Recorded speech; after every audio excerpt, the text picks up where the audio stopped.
రహస్య సాధన యూట్యూబ్ ఛానల్లో ఈరోజు ఒక అద్భుతమైన మంత్ర విద్య గురించి మాట్లాడుకోబోతున్నాము.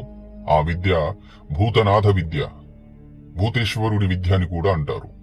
ఈ భూతనాథ విద్య అనేది దివ్య దృష్టిని మరియు రక్షణను సిద్ధి రూపంలో ప్రసాదిస్తుంది.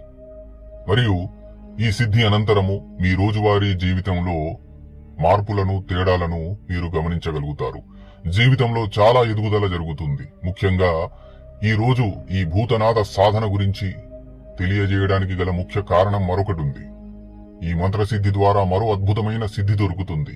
ఆ సిద్ధి ఈ ప్రకృతికి మీకు మధ్యలో ఉన్న తెరలను తెంచివేసి ఈ సృష్టిలోని రహస్యాలను, మీతో పాటుగా ఈ సృష్టిలో నివసిస్తున్న చిత్ర విచిత్ర శక్తులను మీకు పరిచయం చేస్తుంది.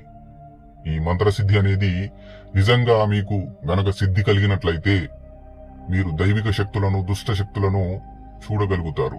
మీ చుట్టుపక్కలే సంచరిస్తున్న సమస్త శక్తులను గుర్తుపట్టగలుగుతారు. ఇన్ని రకాల అద్భుత సిద్ధులను ప్రసాదించే ఈ విద్య అంత సరళమైంది కాదు. ఈ విద్య ఉగ్ర శ్మశాన విద్య. శ్మశానాన్ని సాధన స్థలంగా మార్చుకుని పూర్వంలో సాధనలు చేసిన సాధకులకు ఈ మంత్రసిద్ధి సాధ్యమే అని అనవచ్చు. ఈ మంత్ర విద్య ప్రారంభించే ముందు రోజు శ్మశానం వెళ్లి 11 పిడికిళ్ల చితిభస్మం ఒంటరిగా వెళ్లి తీసుకుని రావాలి. ఒంటరిగా వెళ్లడం అంటే అర్థం మీతో పాటుగా ఎవరిని తీసుకెళ్లకూడదని.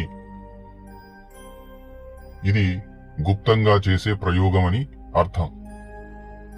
చల్లారిన చితికి నమస్కరించి అతి గుప్తమైన పూజను చేసి అక్కడి నుండి భస్మాన్ని తెల్లబట్టలో పట్టుకుని ఇంటికి రావాలి. ఈ క్రియ గురు అనుమతి తీసుకుని అర్ధరాత్రి చేయాలి.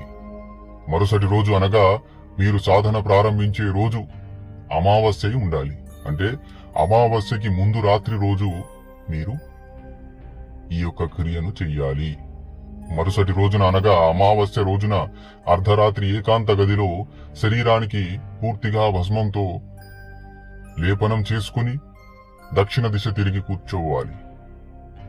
మీకు ఎదురుగా ఒక చెక్కపీట పెట్టుకుని నల్లబట్ట పరుచుకుని ఆ చెక్కపీట పైన శ్మశానం నుండి తీసుకుని వచ్చిన భస్మంలో గోమూత్రాన్ని కలిపి, గంగాజలాన్ని కలిపి శివలింగం సిద్ధం చేసి పీఠం మీద ప్రతిష్టాపన చేయాలి.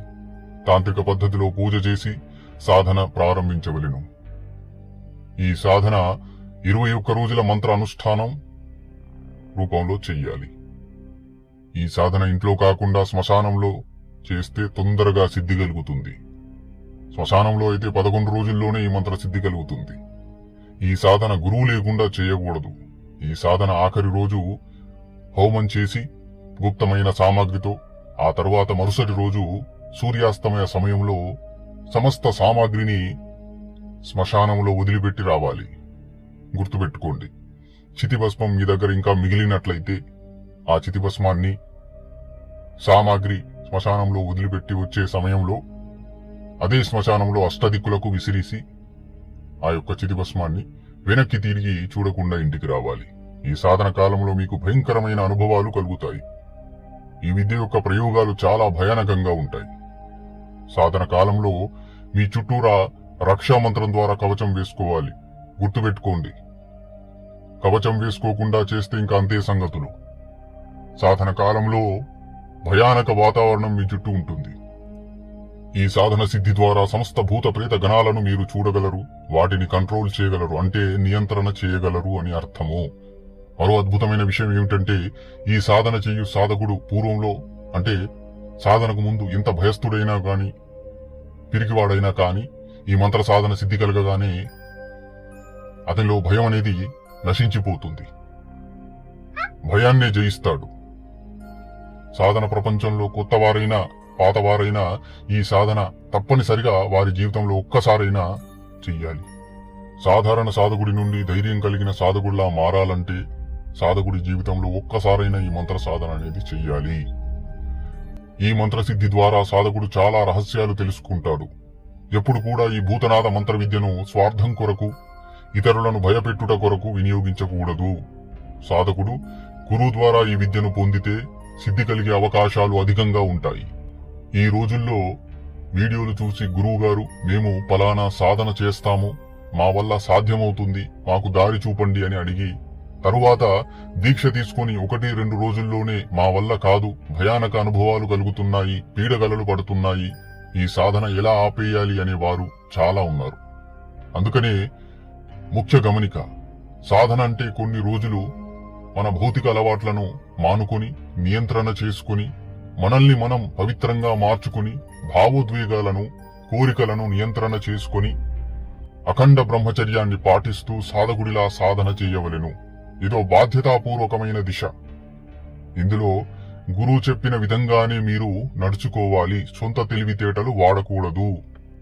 ఈ సాధన సిద్ధి అనంతరము ఈ విద్యకు సంబంధించిన ప్రయోగాలు మీకు నేర్పించడం జరుగుతుంది. ఈ సాధనకు సంబంధించిన ఇతర విషయాల కొరకు మమ్మల్ని సంప్రదించండి. సాధన చెయ్యాలి అనే ఆసక్తి ఉన్న వాళ్ళు మమ్మల్ని సంప్రదించండి. సాధనలో ఏ సామాగ్రి వినియోగించాలి, ఇతర నియమాలు అన్నీ కూడా తెలియపరచడం జరుగుతుంది. మరో అద్భుతమైన సాధన గురించి మరో వీడియోలో చెప్తాం. అలాగే ప్రతి వీడియో పూర్తిగా చూడండి, అర్థం కాకపోతే మళ్ళీ చూడండి. ఏ వీడియో అయినా పూర్తిగా చూస్తేనే దాని పట్ల మీకు సంపూర్ణ అవగాహన వచ్చేది. మా యూట్యూబ్ ఛానల్ను సబ్స్క్రైబ్ చేయండి. జై మా కాళీ.